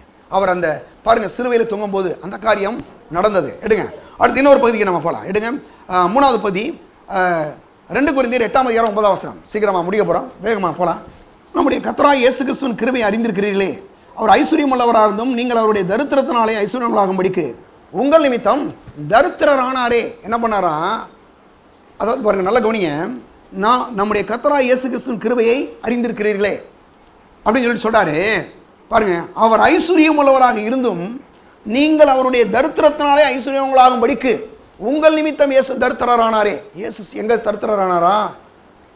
ரொம்ப பேர் சொல்றாங்க அவர் பாவங்க ஒன்றும் இல்லாமல் ஒரு ஏழை ஒரு மாட்டுத் தொழுவத்தில் வந்து பிறந்தார் அப்படின்லாம் சொல்றாங்க இல்லையா. இயேசு அவர் வாழ்ந்த 33 வருஷத்தில் எங்கேயுமே அவர் தரித்திரராக இல்லவே கிடையாது. எங்கே அவர் தரித்திரர் ஆனார் அப்படின்னா, அதில் ஒரு புக்கை நான் பார்த்தேன், இயேசு அப்படி நிர்வாணமாக இருக்கிறார். நிர்வாணமாக இருக்கிறாரு. அந்த நிர்வாணமாக இருக்கக்கூடிய அந்த சரீரத்தை மரியாள் தன்னுடைய மடியில் வச்சிருக்கிறாங்க. அந்த மாதிரி ஒரு படம் இருந்துச்சு. அதில் எனக்கு பார்க்கும்போது ரொம்ப ஆச்சரியமாக இருந்தது. காரணம் ஏன்னா, இயேசு சிலுவையிலே அடிக்கப்பட்ட போது ஒரு துண்டு துணி கூட இல்லாமல் சிலுவையிலே தொங்கினார். காரணம் எதுக்கு அப்படின்னா, எதுக்கு தெரியுமா? நம்முடைய எல்லா விதமான தரித்திரத்தையும் இயேசு சிலுவையிலே சுமந்து தீர்த்து விட்டார். இன்னைக்கு நாம் தரித்திரவான்களாக இருக்க வேண்டிய அவசியம் இல்லை. நாம் ஒவ்வொருவரும் ஐஸ்வர்யவான்களும்படிக்கு இயேசு நமக்காக சிலுவையிலே தரித்திரரானார். அப்போ இன்னைக்கு தரித்திரத்துக்கு ஏற்று நிற்கணும். தேவனுடைய பிள்ளைகளே, சிலுவையில் என்ன நடந்துச்சு தெரியுமா? நம்மளை ஒவ்வொருவரையும் ஐஸ்வர்யவான்களாக்கும்படி இயேசு நமக்காக சிலுவையிலே தரித்திரரானார். ஏன்னா ஆதாம் பாவம் செய்த பிறகு அவனுக்கு வந்த முதல் ப்ராப்ளமே எதுனா தரித்திரம் தான். தரித்திரம் ஆகிட்டான். தரித்திரமாகி அப்படியே அந்த இடத்த விட்டே வெளியில் ஓடுறான். தோட்டத்தை விட்டே வெளியில் துரத்துறாரு ஆண்டவரே. அதுக்கு பிறகு என்ன நடந்துச்சுன்னா, அவன் அது வரைக்கும் ஜீவ விருட்சத்தை புசிக்க வேண்டிய ஆதாம் தோட்டத்தை விட்டே விரட்டப்பட்டான். ஆனால் ஆண்டவராய் இயேசுவை ஒரு மனுஷன் ஆண்டவர் என்று ஏற்றுக்கொள்ளும் போது, அவனுடைய பாவம் மன்னிக்கப்படும் போது, அவனுடைய வியாதி, அவனுடைய தரித்திரம் எல்லாமே கர்த்தர் என்ன பண்ணார்? சிலுவையிலே இயேசு சிலுவையிலே சுமந்து தீர்த்து விட்டார். இன்னைக்கு நாம் ஒவ்வொருவரையும் என்ன பண்ணினார்? ஆண்டவராய் இயேசு ஐஸ்வர்யவான்களாய் மாற்றும்படி நமக்காக இயேசு சிலுவையிலே தரித்திரர் ஆனார். அப்போ சிலுவையில் என்ன நடந்துச்சு அப்படின்னா, அவர் நமக்காக இயேசு சிலுவையிலே தரித்திரர் ஆயிட்டாரு. இன்னைக்கு சொல்கிறேன், உங்களுக்கு இருக்கக்கூடிய கடன் பிரச்சனைலாம், பண பிரச்சனைலாம் எல்லாவற்றையும் இயேசு சிலுவையிலே சுமந்து தீர்த்து விட்டார். இன்னைக்கு நாம் யாரும் தரித்திரவானாய் இந்த உலகத்தில் வாழ வேண்டிய அவசியம் இல்லை. ஏன்னா அவர் ஐஸ்வர்யம் உள்ளவராக இருந்தும் அவர் நம்முடைய தரித்திரத்தை சிலுவையில் ஏற்றுக்கொண்டு சிலுவையிலே தரித்திரரானார். நம்மை ஐஸ்வர்யங்கள் ஆக்கும்படி அப்படியாக சிலுவையிலே தரித்திரரானார். அப்போ இன்னைக்கு நம்ம எல்லாருமே ஐஸ்வர்யங்களாய் மாற்றும்படி இயேசு சிலுவையிலே தொங்கினார். எடுங்க அடுத்து 4வதாக அவர் கலாத்தியர் 3:13-14 வசனங்களுக்கு போவான். எடுங்க 13-14. மரத்தில் தூக்கப்பட்ட எவனும் சபிக்கப்பட்ட எழுதியபடி கிறிஸ்து நமக்காக சாபமாகி நியாயப்பிரமாணத்தின் சாபத்தின் நம்மை நீங்களாக்கி மீட்டுக்கொண்டார். ஆபிரகாமுக்கு உண்டான ஆசீர்வாதம் கிறிஸ்து இயேசுவினாலே புறஜாதிகளுக்கு வரும்படியாக ஆவியை குறித்து சொல்லப்பட்ட வாக்குத்தத்தத்தை நாம் விசுவாசத்தினாலே பெரும்படியாக இப்படி ஆயிற்று. நல்ல கவனிங்க, சொல்றாரு என்னது? மரத்தில் தூக்கப்பட்ட எவனும் சபிக்கப்படும். கிறிஸ்து நமக்காக சாபமாகி நியாயப்பிரமாணத்தின் சாபத்திலிருந்து நீங்களாக்கி மீட்டு கொண்டார். எந்த நியாயம், எந்த சாபம் அப்படின்னு கேட்டீங்கன்னா, உபாமம் 28ஆம் அதிகாரத்தில் 1-14 வசனம் வரைக்கும் ஆசீர்வாதம் இருக்கும். முதல்ல அந்த அதிகாரத்தில் 68 வசனங்களை கொண்டது அந்த அதிகாரம். உபாமம் 28ஆம் அதிகாரத்தில் 68 வசனங்கள் இருக்கும். அதில் முதல் அந்த 14 வசனங்களை தவிர மற்ற எல்லாத்தையும் நீங்கள் எடுத்துக்கிட்டீங்கன்னாவே என்னது? சாபம் தான், பயங்கரமான சாபம். அப்போ அவர் சொல்கிறாரு, இந்த நியாயப்பிரமாண புத்தகத்தின்படி நீ செஞ்சேன்னா உனக்கு இந்த 14 வசனங்கள் என்னது? ஆசீர்வாதம் வரும். செய்யலைன்னா மீதக்கூடிய அந்த 68 வசனங்களுடைய சாபம் உன் மேலே வருன்றார். அப்போ இங்கே கலாத்தியரில் சொல்கிறாரு, மரத்தில் தூக்கப்பட்ட எவனும் சபிக்கப்படும். கிறிஸ்து நமக்காக சாபமாகி நியாயப்பிரமாணத்தின் சாபத்தை நம்மை நீங்களாக்கி மீட்டு கொண்டார். நியாயப்பிரமாணத்தின் சாபத்தை மீட்டு கொண்டது மட்டும் இல்லாமல் அடுத்த வருஷம் சொல்கிறாரு, ஆபிரகாமுக்கு உண்டான ஆசீர்வாதங்களை நமக்கு என்ன பண்ணாரு? வரும்படியாக ஆவியை குறித்து என்ன செஞ்சாராம்? குறித்து சொல்லப்பட்ட வாக்கு தத்தத்தை நாம் விசுவாசத்தினாலே பெரும்படியாக இப்படி ஆயிற்று. இது யாருக்கு நிறைவேறும் தெரியுமா? இந்த சாபத்திலிருந்து விடுதலை யாருக்கு வரும் அப்படின்னா, இயேசு என்னுடைய சார்பாக சிலுவையிலே சாபமானார். இனிமேல் என் வாழ்க்கையில் எந்த சாபத்துக்கும் இடமே கிடையாது. சில இடங்களில் சொல்கிறாங்க, சரியான குறிப்பிட்ட காலங்களில் திருமணமாகாத ஒரு பெரிய சாபம், பிள்ளை இல்லாத ஒரு பெரிய சாபம், சாப்பாடு கூட கிடைக்காம இருக்கிறது ஒரு பெரிய சாபம், நல்ல துணிகள் கிடைக்காத ஒரு சாபம், நல்ல சில காரியங்கள் இல்லாத ஒரு பெரிய சாபங்க. இப்படிப்பட்ட சாபத்திலிருந்து அவர் சொல்கிறாரு, ஆபிரகாமுக்கு உண்டான ஆசீர்வாதத்தை என்ன பண்ணிக்கிறார் ஆண்டவரே? ஆபிரகாம் எப்படிப்பட்டால் பார்த்தீங்களா? அவன் மகா பெரிய ஐஸ்வர்யவான். 100 வயசு வரைக்கும் அவன் பிள்ளை இல்லாமல் இருந்தான். ஆனால் ஆண்டவர் 100 வயசில் அவனுக்கு என்ன செஞ்சாருங்க? பிள்ளையை கொடுத்தார். ஒரே ஒரு ஆபிரகாமை கொண்டு ஒரு முழு தேசத்தை தேவன் உருவாக்கிட்டார் இல்லையா? அப்போ ஆண்டவர் என்ன பண்ணுறாருன்னா, நம்முடைய எல்லா விதமான பாருங்க, நம்முடைய மகன் அந்த ஈசாக்கு இருக்கிறானே, கரெக்டான நேரத்தில் திருமணம் நடக்குது, கரெக்டான பெண்ணு கிடைக்குது. அவனுடைய சந்ததியில் பார்த்தீங்கன்னா எல்லாருக்கும் சரியான நேரங்களில் திருமணங்கள்லாம் நடக்குது. சரியான நேரங்களுடைய சந்ததிகள் ஒரே ஒரு ஆபிரகாம், ஒரே ஒரு ஈசாக்கின் மூலமாக அங்கேருந்து புறப்பட்டு வந்த மக்கள் மட்டும் 30 லட்சம் பேர். இன்னைக்கு ஒரு பெரிய கூட்டமே இருக்கு, உலகம் முழுவதும் இருக்கிறாங்க யூத மக்கள். காரணம் என்ன தெரியுமா? அப்படின்னா சாபத்திலிருந்து ஆபிரகாமை விடுதலையாக்கினது மட்டுமல்லாமல் ஆபிரகாமுடைய ஆசீர்வாதத்தை இன்னைக்கு எனக்கு உங்களுக்கு இயேசு கொடுத்திருக்கிறார் சிலுவையின் மூலமாக. இன்னைக்கு எந்த ஒரு சாபமும் ஆண்டவராய் இயேசுவை ஏற்றுக்கொண்ட தேவனுடைய பிள்ளைகளை வேலை செய்வதற்கு எந்த ஒரு அதிகாரமும் கிடையாது. அப்படின்னா அவர் சொல்றாரு, மரத்தில் தூக்கப்பட்ட எவனும் சபிக்கப்பட்டபடி கிறிஸ்து நமக்காக சாபமாகி நியாயப்பிரமாணத்தின் சாபத்திலிருந்து நீங்களாக்கி நம்மை மீட்டுக் கொண்டார். ஆபிரகாமுடைய ஆசீர்வாதத்தை இன்னைக்கு நம்ம எப்படி பெற்றுக்கொள்ளணுமா? விசுவாசத்தினாலே பெற்றுக்கொள்ளணுமா? ஆண்டவராய் இயேசு எனக்காக சிலுவையில் சுமந்து தீர்த்து விட்டார். என்னுடைய எல்லா விதமான அந்த பாவத்தையும் சாபத்தையும் வியாதியும் தரித்திரத்தையும் சாபத்தையும் சிலுவையில் சுமந்து தீர்த்து விட்டார். இனிமேல் நான் இப்படிப்பட்ட நிலையில் இருக்க வேண்டிய அவசியம் கிடையாது. ஏன்னா ஆபிரகாமுடைய ஆசீர்வாதத்தை எனக்கு தேவன் தெரியுமா? ஆபிரகாமுக்கு எங்கேயாவது வியாதியாக இருந்த வேதத்தை வாசிக்க முடியுதா? ஆபிரகாமுக்கு 100 வயசுங்க. 100 வயசு ஆபிரகாமுக்கு எங்கேயாவது அவன் வியாதியாக படுத்துருந்தான்னு சொல்லி நீங்கள் வாசிக்கவே முடியல. ஏன் அப்படின்னா ஆபிரகாம் 100 வயசில் கூட அவன் சரீரம் செத்த வேண்டும் சொல்லியிருந்தா கூட அவன் அந்த நாட்களையும் தேவனை விசுவாசித்தான். அது அவனுக்கு நீதியாக எண்ணப்பட்டது என்று வேதம் சொல்லுது. 100 வயதில் கூட அவனை பிள்ளையை பெற்றெடுக்கக்கூடிய அளவுக்கு அவனை என்ன பண்ணார்? தேவன் பலப்படுத்தினார். இன்றைக்கும் கூட தேவனுடைய பிள்ளைகளே, நம்முடைய எல்லா விதமான வியாதிகளையும் சாபத்தையும் தரித்திரத்தையும் எல்லா விதமான அகால மரணங்களையும், உலகத்தில் பல விதமான இடங்களில் அகால மரணங்கள் விபத்துகள் நடக்குது. அப்படிப்பட்ட விபத்துகள் இருந்து ஆண்டவராய் இயேசு கிறிஸ்துவின் ரத்தம் நம்மளை பாதுகாக்கிறது. நீ பயப்படணும் அவசியம். சில நேரங்களில் பிசாசு சொல்லுவான், வீட்டை விட்டு வெளியில் கிளம்பும்போது சொல்லுவான். சில நேரங்களில் சத்தம் கேட்குற மாதிரி தெரியும். எப்படி கேட்குன்னா, உனக்கு அதாயிரும் இதாயிரும் அப்படின்னு சொல்லும். நீங்கள் என்ன பண்ண தெரியுமா? இயேசு கிறிஸ்துவின் ரத்தம் எல்லா விதமான சாபத்திலிருந்துமே என்னை நீங்களாக்கி மீட்டு கொண்டிருக்கிறது. நான் போகையிலும் ஆசீர்வதிக்கப்பட்டிருப்பேன், வருகையிலும் ஆசீர்வதிக்கப்பட்டிருவேன், நான் பட்டணத்திலும் ஆசீர்வதிக்கப்பட்டிருக்கேன், வெளியிலையும் ஆசீர்வதிக்கப்பட்டிருக்கிறேன். நான் செய்வது எல்லாம் வாய்க்கும், நான் செய்வதெல்லாம் ஆசீர்வதிக்கப்படும். இப்படி நம்ம பேசணுங்க. ஏன்னா இயேசு கிறிஸ்து சிலுவையிலே அப்படிப்பட்ட சாபத்தையும் தரித்திரத்தையும் வியாதியையும் எல்லா விதமான அந்த அதாவது தீமைகளையும் அவர் ஏற்றுக்கொண்டார். கடைசியாக உடனே அவனை பார்த்து முடிச்சிருவோம். என்னன்னா, இதுக்கு நம்ம என்ன செய்யணும், நம்ம என்ன செஞ்சுருக்கிறோம், இன்னும் மற்ற மக்களை என்ன செய்யணும், அதை மட்டும் நான் பார்த்து முடிச்சிருவோம். எடுங்க ஏசாயா 45ஆம் அதிகாரம் 45 22ஆம் வசனம் பாருங்க. நான் வாசிக்கிறேங்க. சொல்கிறாரு, பூமியின் எல்லை எங்கும் உள்ளவர்களே என்னை நோக்கி பாருங்கள், அப்பொழுது ரட்சிக்கப்படுவீர்கள். நானே தேவன் என்று நானே தேவன், வேறொருவரும் இல்லை. பூமியின் எல்லை எங்கும் உள்ளவர்களே என்னை நோக்கி பாருங்கள். அவரை நோக்கி பார்க்கணும். அதாவது அவரை நோக்கி பார்க்கறத விட்டு இதையும் கொஞ்சம் நேரம் பார்த்துக்கிறேன், அதையும் கொஞ்சம் நேரம் பார்த்துக்கிறேன், அப்படி கிடையாது. அவரை மட்டும் நம்ம என்ன செய்யணுமா? நோக்கி பார்க்க வேண்டும். இப்படி நோக்கி பார்க்க வேண்டும் என்ற ஒரு பகுதி பாருங்க, யோவான் சுவிசேஷம் 3ஆம் அதிகாரத்தில் வந்து சொல்லப்பட்டிருக்கு. அங்கே 14-15 வசனங்களை சொல்றாரு. மோசையினால், சர்ப்பமானது மோசையினால் உயர்த்தப்பட்டது போல மனுஷகுமாரனும் என்ன செய்யணுமா? உயர்த்தப்பட வேண்டும் அப்படின்னு சொல்லி சொல்றாரு. பாருங்க, எடுங்க யோவான் 3ஆம் அதிகாரம் 14.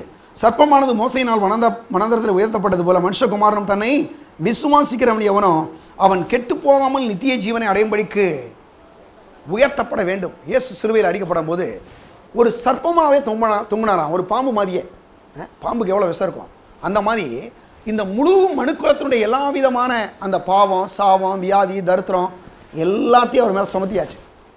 சுமத்திட்டு நல்லா குடிச்சிங்கன்னா, யோவான் ஒரு வித்தியாசமான ஒரு எழுதக்கூடிய ஒரு ஆள். மற்றவங்கள வேறமா எழுதுறாங்க. ஆனால் இவர் இயேசு ஆடுன்னு சொல்கிறாரு. இதோ உலகத்தின் பாவத்தை சுமந்திருக்கிற தேவ ஆட்டுக்குட்டின்னு சொல்லி 1:29 சொல்கிறாரு. நீங்கள் 3 கிட்ட வந்தோடனே இவர் என்ன சொல்கிறாரு? 3:14-15 சொல்கிறாரு, இவர் சர்ப்பன்றாரு. அப்படின்னா இவர் ஆடாக இருந்தவர் என்ன பண்ணாங்க? சர்ப்பமாகவே மாறிட்டார். என்ன மாறினார்னா, எல்லா விதமான பாடுகளையும், வியாதிகளையும், தரித்திரத்தையும் தன்மீத ஏற்றுக்கொண்டு அதாவது மனுஷனுடைய பிரதிநிதியாகவே சிலுவையில் தொங்கினான் போது அவர் அப்படி எல்லா விதமான பாவம், சாவம், வியாதி, தரித்திரம்லாம் சுமத்தப்பட்ட போது ஒரு சர்ப்பத்தை மாதிரியே தொங்குறாரு. அப்போ சொல்றாரு, அவரை நோக்கி பார்க்கிறேன் எவனோ. பாருங்க பாருங்க வேதத்தில் பார்க்குறோம், இஸ்ரவேல் ஜனங்களை வந்து வழியில் நடந்து வந்துட்டு இருக்கிறாங்க. வந்துட்டு இருக்கும்போது ஒரு பாவத்தை செய்கிறாங்க. பாவம் செஞ்ச உடனே மோசைக்கும் ஆண்டவருக்கும் விரோதமாக சில முறுப்புகள் வருது. அது வரைக்கும் இருந்த கொல்லிவாய் சர்ப்பம்னு ஒரு சர்ப்பம் அந்த வனாந்தரத்தில் இருக்குது. 30-40 வருஷங்களாக வர்றாங்க. ஒரு முறை கூட அந்த அந்த அந்த பாம்பு வந்து யாரையும் கடிக்கலை. ஆனால் இவங்க ஆண்டவருக்கு விரோதமாகவும் பாருங்க மோசைக்கு விரோதமாக எழுப்பினோடனே அந்த கொல்லிவாய் சர்ப்பம் அப்படியே மேலே வருது. வந்து பல ஏகப்பட்ட மக்கள், ஆயிரக்கணக்கான மக்கள் செத்துக்கிட்டு இருக்கிறாங்க. செத்துட்டு இருக்கும்போது மோசை போய் ஜெபம் பண்ணுறான், ஆண்டவரே இதுக்கு என்ன பதில் அப்படின்னு கேட்குறான். நீங்கள் எழுதி வச்சுங்க, டைமில் சொல்லிட்டு போகிறதுனால சொல்கிறேன். அங்கே பாருங்க, என்னாமம் 21ஆம் அதிகாரத்தில் 4-9 வசனம் வரைக்கும் சம்பவம் நடக்குது. என்னன்னா, இவன் போய் உடனே ஜெபம் பண்ணுறான். ஆண்டவர் சொல்கிறாரு, நீ போய் வெங்கலத்தை எடுத்து அந்த வெங்கலத்தில் ஒரு கொல்லிவாய் சர்ப்பத்தை செய்கின்றான். அடித்து செய்கிறான், நல்ல நெருப்பில் போட்டு வளைகிறான், ஒரு பாம்பமாகி செய்கிறான். செஞ்சு அதை ஒரு பெரிய கம்பத்தில் தூக்கி வைக்கிறான். கம்பத்தில் தூக்கி வைக்கிறான்னா சாதாரண கம்பமாக இருக்க முடியாது. ஏன்னா இவங்க பாளையம் இறங்கிருக்கக்கூடிய இடம் வந்து குறைஞ்சபட்சம் 20 கிலோமீட்டர் சரௌண்டிங் அப்படின்னு வச்சுங்க, நடுவில் தூக்கி வைக்கணும். அப்படின்னா நான் நினைக்கிறேன் எவ்வளோ பெரிய ஒரு கம்பமாக இருந்திருக்கணும். கடிச்சு அந்த பாம்புகள் கடிச்சு செத்துக்கிட்டு இருக்கிற மனுஷனை இப்போ என்ன பண்ணுறான்? அந்த வெங்கல சர்ப்பத்தை எவனெல்லாம் நோக்கி பார்த்தானோ அவனை என்ன பண்ணுறான்னா பிழைத்துக் கொள்கிறான், பிழைக்கிறான். பாருங்க, இயேசு இது எதுக்கு சொல்லப்பட்டிருக்குன்னா, இயேசு பின் நாட்களில் ஒரு பாம்பை மாதிரி இயேசு சிலுவையில் தொங்க போகிறார். அவ்வளவு பாவத்தையும், சாபத்தையும், வியாதியையும், தரித்திரத்தையும் ஏற்றுக்கொண்டு சிலுவையில் தொங்க போகிறாரு. இப்போ எப்படி இஸ்ரவேல் ஜனங்களை கடித்த அந்த பாம்பு மாதிரியே அங்கே வந்து ஒரு கொல்லிவாய் சர்ப்பத்தின் உருவத்தை வெங்கலத்தில் செஞ்சு நீ வை, அதை பார்க்கக்கூடிய எல்லாரும் என்ன பண்ணிடுவாங்க? பிழைத்துக் கொள்வார்கள் சொன்ன மாதிரியே இன்னைக்கு யாரெல்லாம் ஆண்டவராய் இயேசுவை நோக்கி பார்க்கிறார்களோ அவர்கள் எல்லாரும் என்ன பண்ண முடியுங்க? பிழைத்துக் கொள்ள முடியும். இன்னைக்கு ஆண்டவராய் இயேசு சிலுவையில் அடிக்கப்பட்டார். அது மட்டும் இல்லாமல் அந்த சிலுவையின் மூலமாக தேவன் நமக்கென்று நன்மையிலே செய்திருக்கிறார். பாவம், சாபம், வியாதி, தரித்திரம் எல்லாவற்றிலிருந்து நமக்கு விடுதலை கொடுத்திருக்கிறார். சாபத்திலிருந்து விடுதலை கொடுத்திருக்கிறார். இன்னைக்கு ஒரே ஒரு முக்கிய விஷயம் நம்ம செய்யணும்னா, எந்த ஒரு காரியத்தாக இருந்தாலும் நான் சொல்கிறேன், தேவனுடைய பிள்ளைகள் உங்களுக்கு சொல்கிறேன், இன்னைக்கு இந்த குட் ஃப்ரைடே அன்னைக்கு எந்த பிரச்சனையாக இருந்தாலும் அந்த பிரச்சனை இன்னொரு மனுஷன்கிட்ட ஷேர் பண்ணாங்க. நிப்பாட்டுங்க, அதை நிப்பாட்டிட்டு உங்களுடைய முழு விதமான பிரச்சனைகளையும் தேவனுடைய வார்த்தையின் மேலே போடுங்க. அங்கே ப்ரெஷர் கொடுங்க. தேவனுடைய வார்த்தையை நீங்கள் சார்ந்து கொள்வீர்கள் என்று சொன்னால் கண்டிப்பாக நான் சொல்கிறேங்க, எந்த பிரச்சனைக்கும் ஒரு பெரிய வெற்றியை பெற முடியும். அப்போ தேவனுடைய வார்த்தை சொல்லுது, பாவம், சாவம், வியாதி, தரித்திரம் எல்லாவற்றையும் சிலுவையில் சுமந்து தீர்த்து விட்டார். இன்னைக்கு நான் என்ன செய்ய போறேன்னா, இயேசு கிறிஸ்துவை நான் நோக்கி பார்க்க போறேன். அவரை நோக்கி பார்க்கிற எல்லா பேரும் என்ன பண்ண முடியும்? பிழைத்துக் கொள்ள முடியும். இன்னைக்கு சிலுவையிலே நமக்காக இயேசு சிலுவையில் எல்லா பாடுகளை பட்டு முடித்தார். அது மட்டும் இல்லாமல் நமக்காக பாவம், சாவம், வியாதி, தரித்திரம் எல்லாவற்றிலிருந்து விடுதலையாக்கி இருக்கிறார். இன்னைக்கு எல்லாரும் அவரை நோக்கி பார்ப்போம். இதுவரைக்கும் இயேசுவை ஆண்டவராக ஏற்றுக்கொள்ளாதவர்கள் யாராக இருந்தீங்கன்னா நான் சொல்கிறேன், எத்தனை மனுஷன் உங்களுக்கு உதவி செஞ்சாலும் உதவி செய்ய முடியாது. கண்டிப்பாக முடியாது, வாய்ப்பே கிடையாது. இயேசு கிறிஸ்து ஒருவர் மட்டுமே உங்களுக்கு உதவி செய்ய முடியும். இயேசுவை ஏற்றுக்கொள்ளனா, இயேசுவே நீர் என்னுடைய ஆண்டவர், என் பாவத்தெல்லாம் சிலுவையில் சுமந்து தீர்த்து விட்டீர், உம்மை என்னுடைய ஆண்டவராக நான் ஏற்றுக்கொள்கிறேன் என்று ஏற்றுக்கொள்ளுங்கள். இயேசுவை ஏற்றுக்கொண்ட தேவனுடைய பிள்ளைகள் என்ற எல்லா விதமான பாடுகளையும் வியாதிகளையும் தரித்திரத்தையும் சாபத்தையும் எல்லா விதமான சமான கேட்டையும் சிலுவையில் சுமந்து தீர்த்து விட்டீர் ஆண்டவரே. உம்மை நோக்கி பார்க்கிறேன், என்னை பிழைக்கும்படி செய்கிற தேவனை உமக்கு நன்றி செலுத்துகிறேன் என்று அவரை நோக்கி பாருங்கள். பிழைத்துக் கொள்வோம். கர்த்தர் உங்களை ஆசீர்வதிப்பார். எல்லாரும் எழுந்து நிற்போம். பரலோக பிதாவே, உம்மை ஸ்தோத்திரிக்கிறோம். இந்த வேளையில கூட ஆண்டவரே, இந்த புனித வழி அன்று நாளன்று உம்மை நோக்கி பார்க்கிறோம். எங்களுக்காக சிலுவையில் எல்லாவற்றையும் செய்து முடித்து விட்டீர். இந்த நாட்களில் நாங்கள் இதை ஒன்றும் செய்ய வேண்டியதில்லை ஆண்டவரே. எங்களுக்காக எல்லாவற்றையும் நீர் செய்து முடித்திருக்கிறீர் ஆண்டவருடைய கல்வாரி ரத்தம் எங்களுக்காக செய்து முடித்திருக்கிறது ஆண்டவரே. எந்த வியாதிகளுக்கும் எந்த விதமான தீமைகளுக்கும் ஆண்டவரே எங்கள் சபை மக்கள் மீதான் எந்த ஒரு அதிகாரம் இல்லை என்று நாங்கள் சொல்லுகிறோம். சாத்தானே, உன்னுடைய அசுத்த கரத்தை எங்கள் சபையின் மக்கள் மீது இருந்து இயேசு நாமத்தில் எடுன்று உனக்கு கட்டளையிடுகிறேன். அதனாலே மக்களுக்குள்ள இருக்கக்கூடிய எல்லா விதமான வியாதிகளும் வேதனைகளும் பலவிதமான தரித்திரங்களும் எல்லா விதமான சமான கேடுகளும் மனோ அழுத்தங்களும் இந்த நாளிலே இயேசுவின் நாமத்திலே மக்களை விட்டு நீங்கி போகட்டும். பரிபூர்ணமான விடுதலை கட்டளையிடுவீராக. குமாரன் உங்களை விடுதலையாக்கினால் நீங்கள் மெய்யாவை விடுதலையாவீர்கள் சொல்கிறேன். மெய்யான விடுதலை உடைய ஜனங்கள் கட்டளையிடுவீராக. எல்லா விதமான பயங்களும் இந்த வேளையிலே உடைய மக்களை விட்டு இயேசுவின் நாமத்தில் நீங்கி போகட்டும். கர்த்தாவே, நீர் எங்களுக்கு பயமுள்ளாவியை கூடாமல் அன்பும் பலமும் தெளிந்த புத்தியும் ஆவியை கொடுத்திருக்கிறபடியால் உமக்கு ஸ்தோத்திரம். உடைய மக்கள் ஆசீர்வதிப்பீராக. இயேசு கிறிஸ்துவின் நாமத்தில் ஜெபிக்கிறோம் பிதாவே, ஆமென். நம்முடைய கர்த்தராகிய இயேசு கிறிஸ்துவின் கிருபையும் பிதாவாகிய தேவனுடைய அன்பும் பரிசுத்த ஆவியானுடைய ஐக்கியமும் இப்பொழுதும் எப்பொழுதும் நம்மோடு கூட இருப்பதாக. ஆமென். இயேசு ராஜாவுக்கே ஜெயம். இயேசு ராஜாவுக்கே ஜெயம். இயேசு ராஜாவுக்கே ஜெயம். கர்த்தர் உங்களை ஆசீர்வதிப்பார்.